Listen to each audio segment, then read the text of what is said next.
Hello, my dear students and friends. This is Computer Concepts. A.K. Pandey. Welcome to my YouTube channel. आज quiz time की इस श्रृंखला की पहली कड़ी में लेके आया हूँ कंप्यूटर सिस्टम्स पर क्लास 11th आईपी के बच्चों के लिए। तो इसमें हम लोग देखेंगे तरह तरह के प्रश्न और कंप्यूटर ऑर्गेनाइजेशन या कंप्यूटर सिस्टम में आप जानते ही हैं input output devices, computer generations और डिफरेंट टॉपिक्स पर इसमें आपको प्रश्न देखने को मिलेंगे। इस क्विज टाइम पार्ट 1 इसकी ये खासियत है कि इसमें आपको 50 प्रश्नों की एक कड़ी दी जा रही है कंप्यूटर सिस्टम्स पर। तो without any delay let us begin with the questions. पहला क्वेश्चन आपकी स्क्रीन पर है, other than the registers the CPU has two main components dash and dash. Registers के अलावा सीपीयू में दो कंपोनेंट्स होते हैं, कौन से?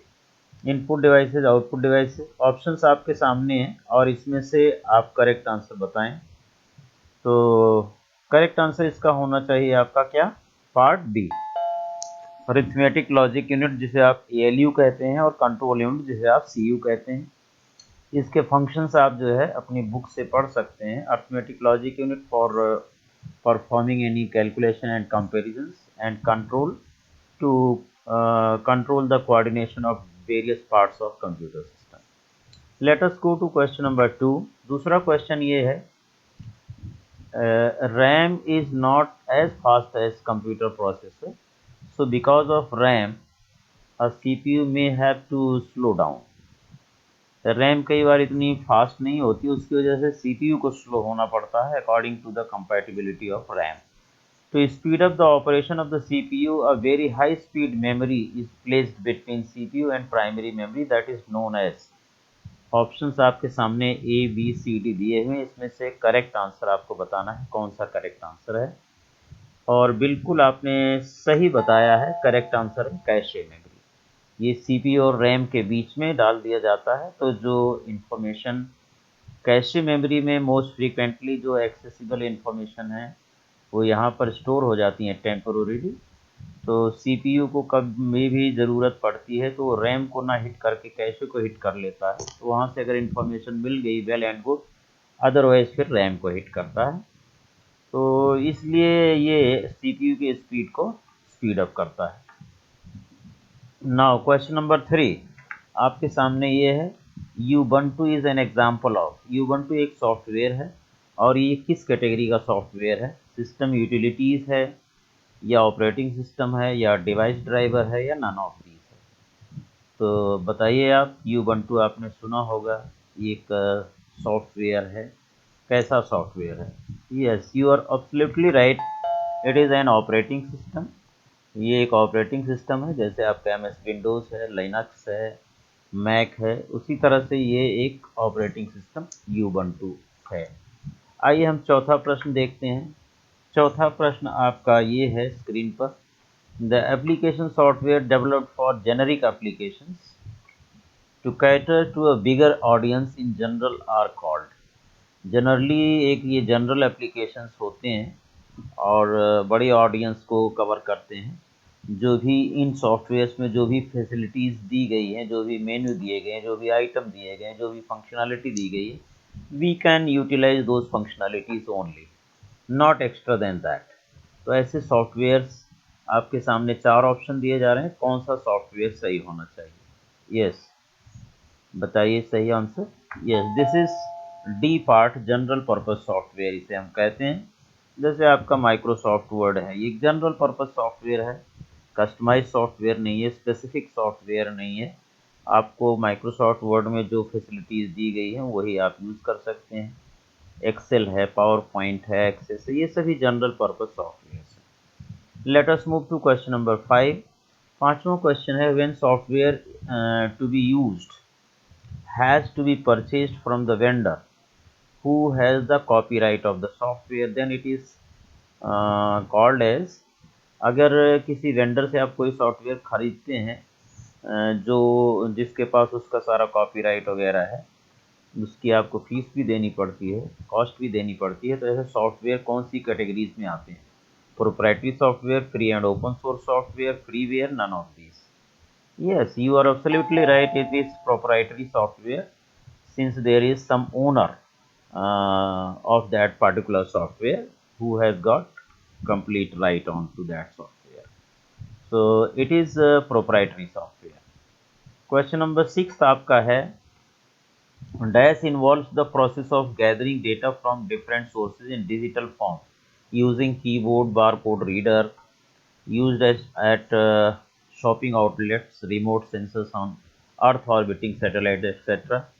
तो ऐसी चीज़ें जिसके थ्रू आप डिजिटल डेटा कलेक्ट करते हैं, गैदर करते हैं और सीपीयू में वो ट्रांसफ़र किया जाता है, तो उसे हम क्या कहेंगे? Data storage, data retrieval, data capturing, none of the above. तो बिल्कुल सही आपका जवाब है, ये पार्ट सी इसका करेक्ट आंसर है। It is called as data capturing.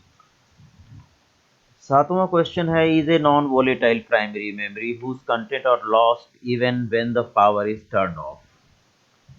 जब पावर सप्लाई आप बंद कर देते हो तो इसके अंदर का कंटेंट डिलीट हो जाता है। इस टर्म को हम नॉन वोलेटाइल कहते हैं। It is similar, it is used as a small but faster permanent storage for the content which are rarely changed. तो ये इसके कंटेंट रेयरली चेंज होते हैं, परमानेंट होता है और नॉन वोलेटाइल होता है। पावर सप्लाई अफेक्ट होने से कुछ भी नहीं होगा इसमें change. So that is called as ROM, read only memory.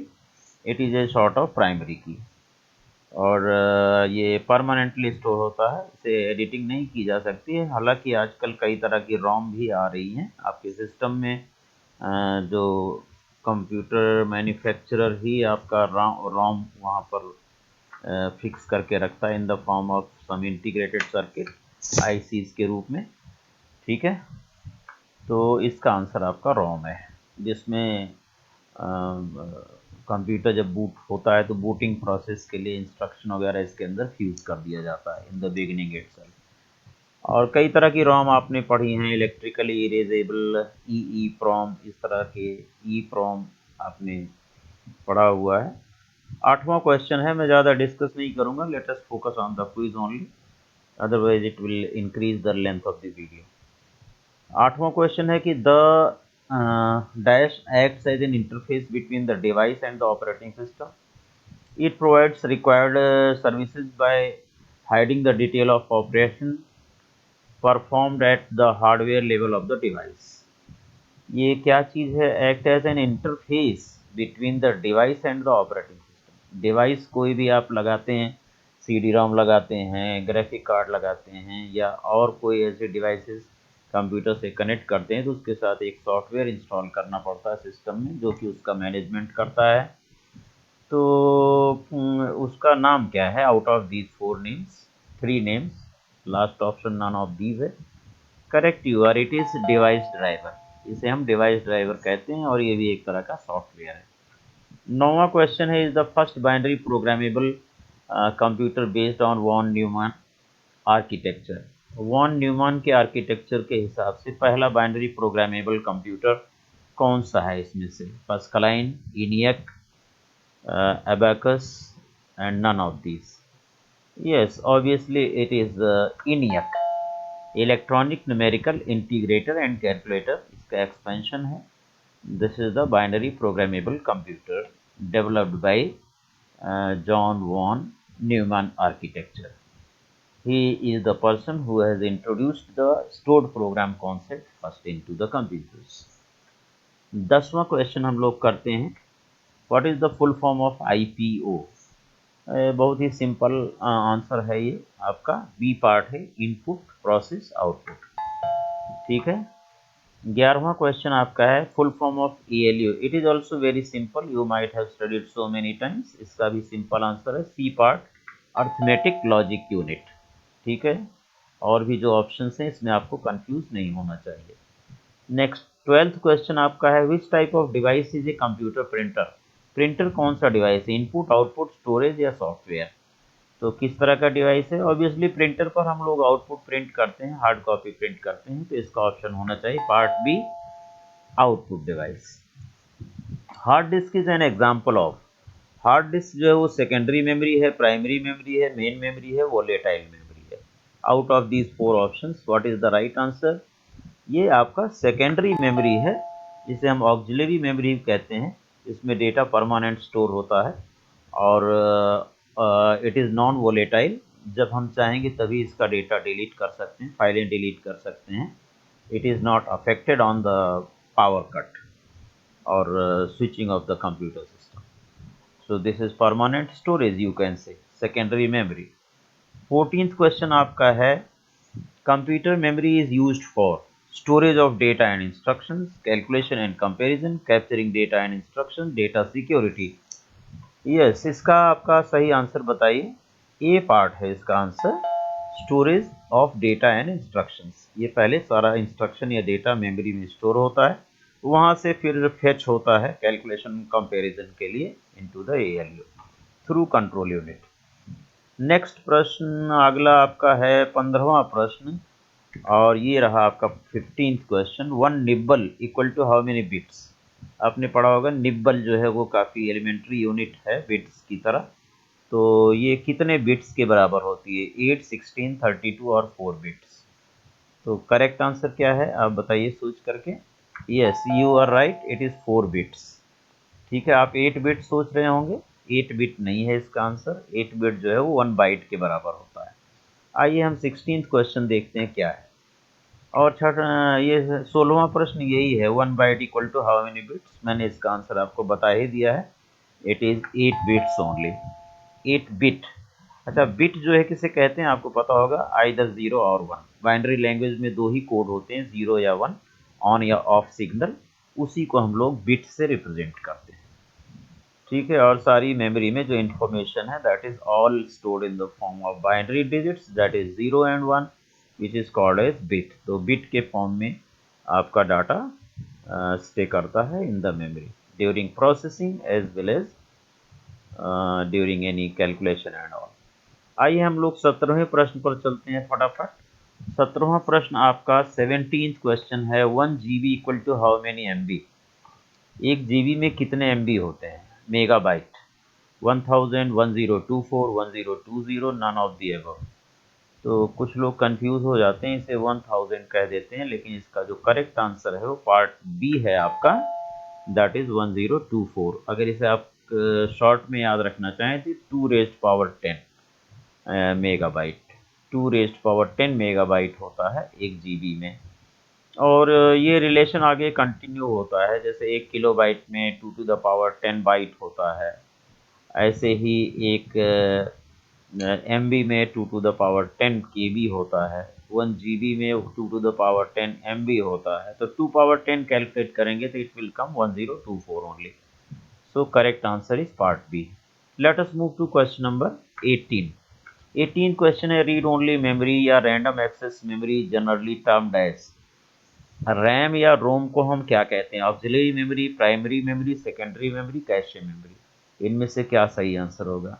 Yes, it is part of primary memory only, right? Part B is correct answer.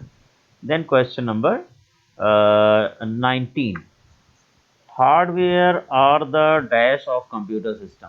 Hardware क्या होता है कंप्यूटर सिस्टम का? Driver, storage, input output, physical part. तो आपने hardware और software की definition पढ़ी होगी, और इसे हम लोग कहते हैं physical components of computer system is known as hardware. Physical and tangible component which have some dimension, 3 dimensional object जो भी कंप्यूटर से कनेक्टेड हैं, दे ऑल आर हार्डवेयर। तो यहाँ पर फिजिकल पार्ट आएगा। Question number 20th, choose the characteristic of third generation computer. Third generation computer में क्या यूज़ किया गया था as an electronic component? Vacuum tube, transistor, VLSI, integrated circuit. Yes, आपका आंसर ट्रांजिस्टर है तो गलत है, वैक्यूम ट्यूब है तो गलत है, VLSI भी गलत है। आपका आंसर है पार्ट डी, इंटीग्रेटेड सर्किट, जिसे आप शॉर्ट में IC कहते हैं। ये सिलिकॉन चिप होती है जिसके ऊपर बहुत सारे ट्रांजिस्टर्स फ्यूज़ किए गए हैं सर्किट के अंदर। तो ये ट्रांजिस्टर्स पहले यूज़ होते थे, सेकेंड में और थर्ड में ICs आ गए, जिस पर number of transistors, hundreds of transistors were fused on single silicon chip called as IC। Integrated circuit. तो अब ये 20 प्रश्न कंप्लीट हुए। अब हम चलते हैं 21वें प्रश्न की ओर, और हमारा 21वां प्रश्न है Charles Babbage designed. Charles Babbage आप जानते हैं फादर ऑफ कंप्यूटर कहे जाते हैं। उन्होंने कौन सी मशीन डिजाइन की out of these 4 machine? Simple machine, difference engine, Pascaline, tabulating machine. तो इसका आंसर आपका है पार्ट बी, डिफरेंस इंजन। ठीक है, ये इन्होंने डिजाइन किया था, बाद में इसमें और इम्प्रूवमेंट और चेंजेस किए गए, which was called as analytical engine on later stage. आइए हम लोग चलते हैं 22वें प्रश्न की तरफ। Which of the following fall under utility software? Text editor, backup, disk defragmenter, all of the above. ये सब इसमें से यूटिलिटी सॉफ्टवेयर कौन सा है? तो आप बताइए करेक्ट आंसर। टेक्स्ट एडिटर कहेंगे तो ये भी सही है, बैकअप यूटिलिटी कहेंगे ये भी सही है, डिस्क फ्रैगमेंटर कहेंगे ये भी सही है। तो ऑब्वियसली इसका आंसर होना चाहिए क्या? All of the above.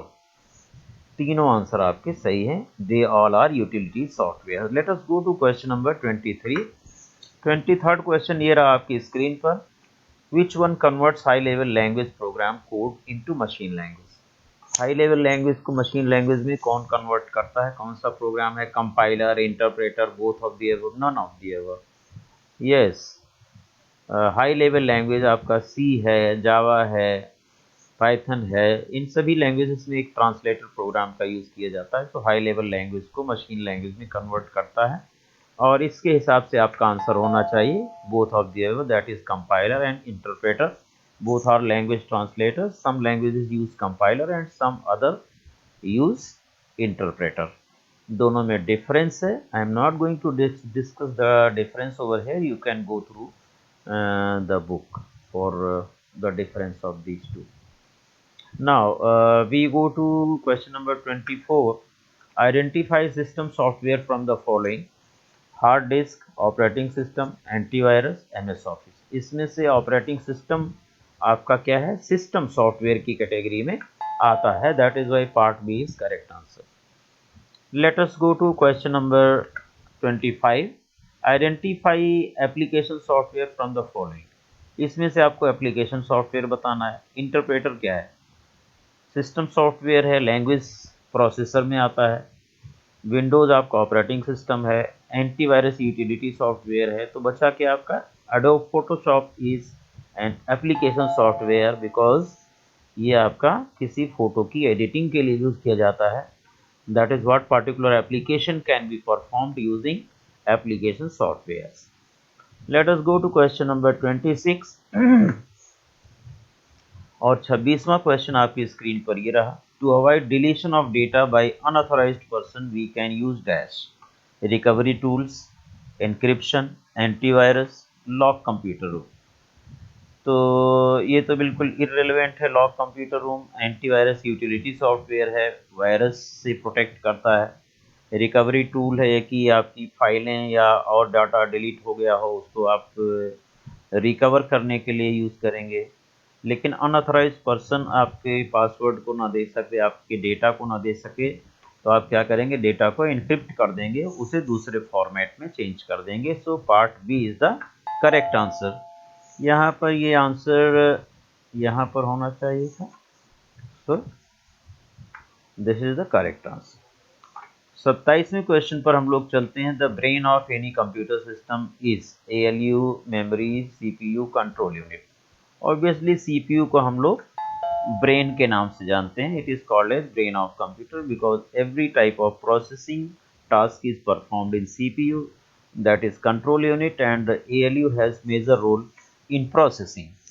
Now we come to question number 28. Sorry. A kind of memory chip that stores data and instructions permanently is. तो कौन सी चिप में, या ऐसा कौन सा है जिसमें मेमोरी में चिप लगी होती है? चिप मीन सिलिकॉन चिप या इंटीग्रेटेड सर्किट की बात हो रही है, जिसमें आपका डेटा परमानेंटली स्टोर्ड रहता है, उसे हम डिलीट नहीं कर सकते हैं। तो ऑब्वियसली ये हमारा जो है आंसर रोम होना चाहिए, क्योंकि ये तो रैम है, रैंडम एक्सेस मेमोरी। ये टेम्प्रोरी स्टोरेज होता है, और ये है electrically erasable read only memory something. तो ये प्रोग्रामेबल रीड ओनली मेमोरी, इसका फुल फॉर्म है electrically erasable programmable read only memory. तो इसमें इरेज भी किया जा सकता है, तो इससे हम हटा सकते हैं। रैम हो नहीं सकता है, रैम स्टेटिक रैम होती है, तो आपका ROM is the correct answer.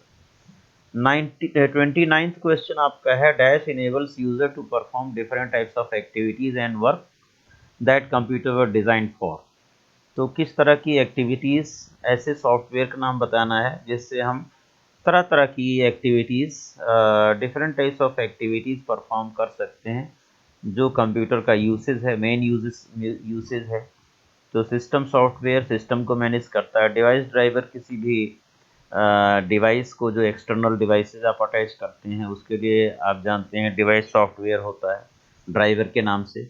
तो it is application software, different applications can perform different activities and work on the computer system. So its answer is part B. Let us go to question number 30. तीसवा question आपका है, which of the device is used for producing highly accurate very large drawing and posters? Laser printer, inkjet printer, dot matrix printer and plotter.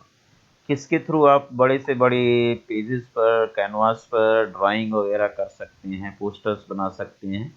तो इसके लिए हमारे पास output device कौन सी है? Plotter. Part D is correct answer. Question number 31 है, 1 microsecond is. 1 microsecond में इन चारों में से क्या इक्विवेलेंट होता है, किसके इक्विवेलेंट होता है 1 माइक्रोसेकेंड? आप जानते हैं 1 माइक्रोसेकेंड जो है वो 10⁻⁻⁻⁵ सेकेंड के बराबर होता है। -6 माइक्रो का मतलब 10⁻⁻⁶। तो अगर मैं 10⁻⁻⁶ करूँगा तो ये 10 लाख आएगा।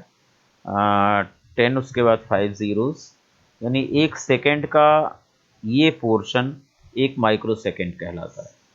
10 lakhs portion of 1 second is known as 1 microsecond. So correct answer is part D. Let us go to question number 30. 4 कैसे आ गया भाई? 34, 35। ओके, यहाँ पर 30 के बाद यहाँ पर 3 क्वेश्चन मिस हो गए, कोई बात नहीं, हम इसे 34 ही मान लेते हैं। What does an operating system do? Operating system क्या काम करता है? Collection of programs that manages hardware sources, system service provider to the application program, link to interface the hardware and application program, all of the above mentioned. तो ये सभी आपके operating system के ही function है, इसलिए पार्ट डी इसका correct answer होना चाहिए। अगला क्वेश्चन है, full form of MICR। MICR bank के चेक वगैरह को रीड करके उसकी वैलिडिटी चेक करने के लिए होता है, तो ऑथेंटिसिटी। तो magnetic Indian character reader, magnetic ink character recognition, microphone Indian character reader, none of the above. तो ये कुछ होता नहीं है ए और सी पार्ट, ऐसे ही फेक एक्सपेंशन किया गया है। आपका जो पार्ट बी है that is the correct answer, magnetic ink character recognition. This is a device in which the check of the bank that comes from customers are put into, and it reads its number and find out whether the check is valid or not invalid. तो इसके बाद अगला question मैं 36 पर चलता हूँ। CD-ROM is a dash. Semiconductor memory है या मेमोरी रजिस्टर है या मैग्नेटिक मेमोरी है CD-ROM, और या नन ऑफ द अबव। तो सेमीकंडक्टर मेमोरी है नहीं, कोई चिप नहीं है। CD-ROM जो होता है आपका compact disk read only memory, जो आप CD-ROM ड्राइवर में लगाते हैं CDs। तो ये तो आपका नन ऑफ द अबव होना चाहिए आंसर, ठीक है। अगला प्रश्न है 37वां, 37th question. What is the responsibility of the logical unit in the CPU of a computer? Logical unit क्या करता है? अब अर्थमेटिक एंड लॉजिक यूनिट होता है, तो अर्थमेटिक तो कैलकुलेशन करता है, तो लॉजिक यूनिट क्या करेगा? कंपैरिजन करेगा, to produce result, to compare numbers, to control flow of information, to do maths work. तो यहाँ पर टू कंपेयर नंबर्स। ये आपका करेक्ट आंसर होना चाहिए। 38th क्वेश्चन है, a computer is an dash device, electronic, electrical, mechanical, none of the above. Obviously computer is an electronic device, क्योंकि इसमें इलेक्ट्रॉनिक कंपोनेंट, ट्रांजिस्टर, आईसीज और integrated circuit, large scale integrated circuit, जैसे आप silicon chip या कहते हैं, इसका इस्तेमाल होता है। और electronically the things are done in the form of zeros and one, so that is why it is electronic device. Next आपका क्वेश्चन नंबर है 39, which printer prints the documents in the form of tiny dots? कौन सा printer छोटे छोटे dot के रूप में printing करता है पेजेस पर? लेजर जेट, ये तो लाइट बीम सिस्टम से इमेज और टोनर उसमें स्टिकअप हो जाती है, उसके हिसाब से करता है। इंक जेट आपका flow of, due to flow of ink, ink jet के थ्रू डाइवर्ट होती है, करेक्टर्स फॉर्मेशन होता है। और डेजी व्हील जो है वो जस्ट लाइक टाइपराइटर होता है। तो DMP is dot matrix printer, नाम ही बता रहा है इसका। अगर इसका एक्सपेंशन आता है, it is DMP, that is dot matrix printer. So ये डॉट के थ्रू सारे कैरेक्टर्स को प्रिंट करता है in the form of tiny dots, and it creates lots of noise. Question number 40 आपका है, which of the following can be use to make toys like objects? आजकल printer नए आ गए हैं जो कि छोटे छोटे ऑब्जेक्ट्स भी क्रिएट कर सकते हैं, बना सकते हैं 3D मॉडल में। तो इंकजेट प्रिंटर इसका आंसर नहीं है, लेजर जेट इसका नहीं है, और ये है 3D printer. So answer is 3D printer. Next आपका क्वेश्चन है 40वां, a punch card is a piece of stiff paper with certain dimension that holds digital data represently by the presence of or absence of dash in predefined position।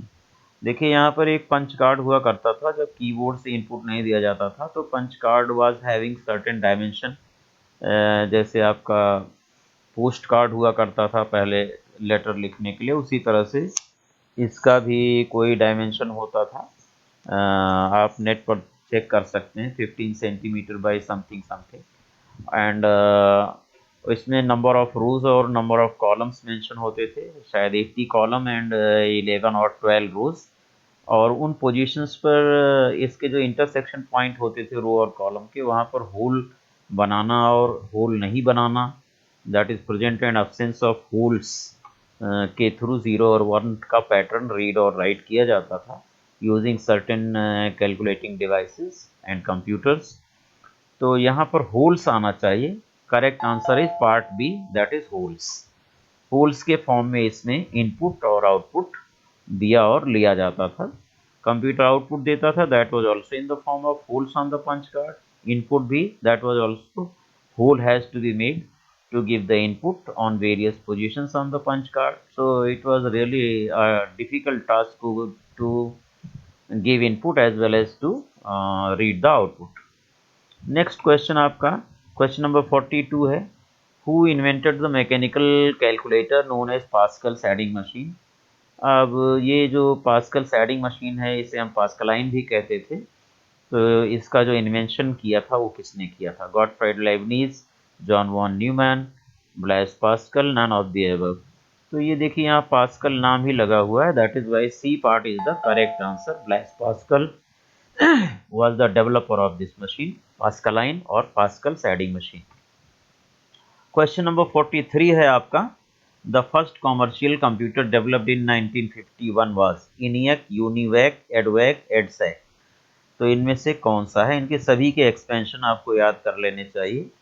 इसका expansion बता देता हूँ, electronic numerical integrator and calculator, universal variable automatic computer, electronic discrete variable automatic computer, electronic delay storage automatic computer. तो ये सभी इसके expansions हैं, आपको नेट पर भी मिल जाएगा। इसमें से आपका part B is the correct answer. यहाँ पर ये मार्क यहाँ पर होना चाहिए था। So part B is the correct answer. UNIVAC, Universal Automatic Computer. This was the first commercial computer developed in 1951. Commercially used, commercially developed computer. 44वां question है, who gave the first stored program concept in computer.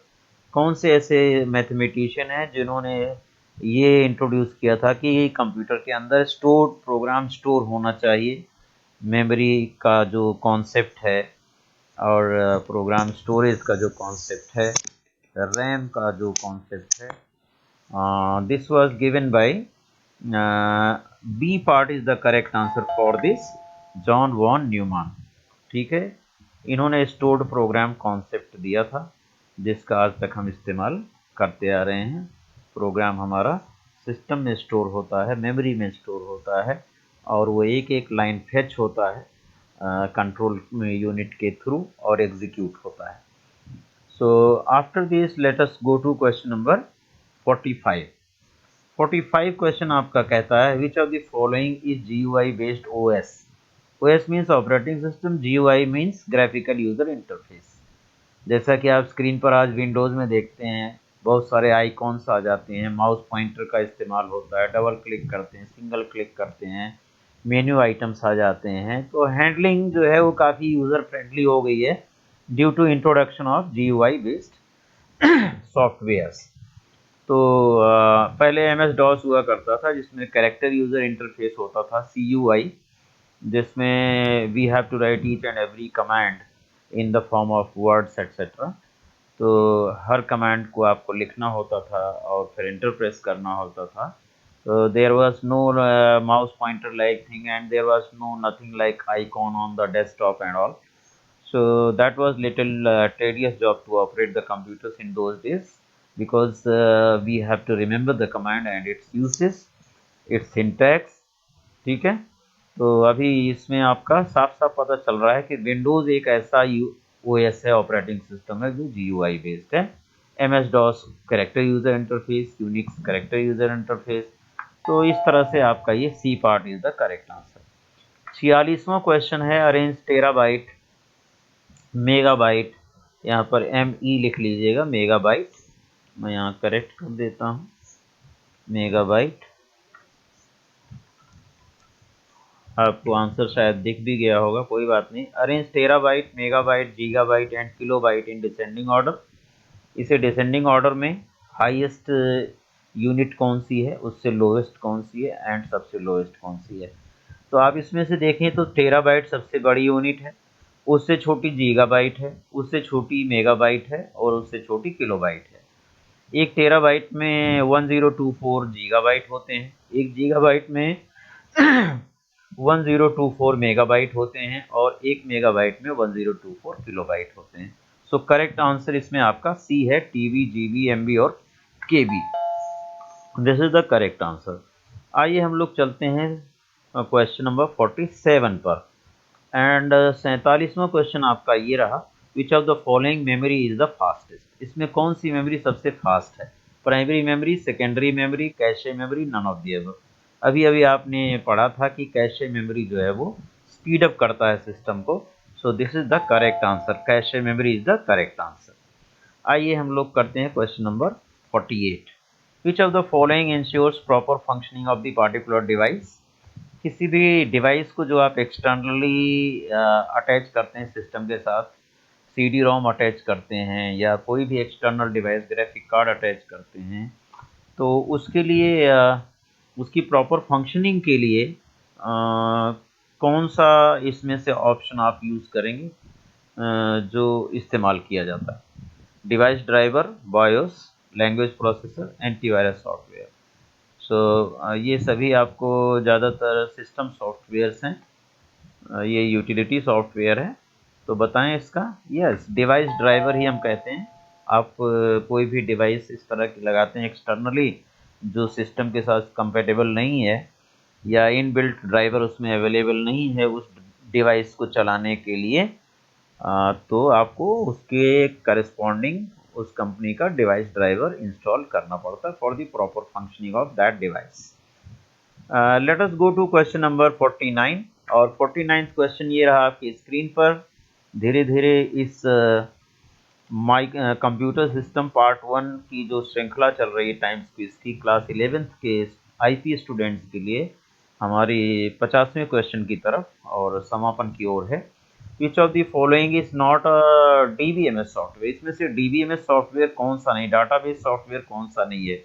MS access Microsoft का database software है, my SQL भी open source database software है, Oracle Oracle corporation का database software है, MS Excel तो आपका जो है स्प्रेडशीट सॉफ्टवेयर है माइक्रोसॉफ्ट का, इसलिए इसमें से आपका एमएस एक्सेल ही करेक्ट आंसर होना चाहिए, राइट।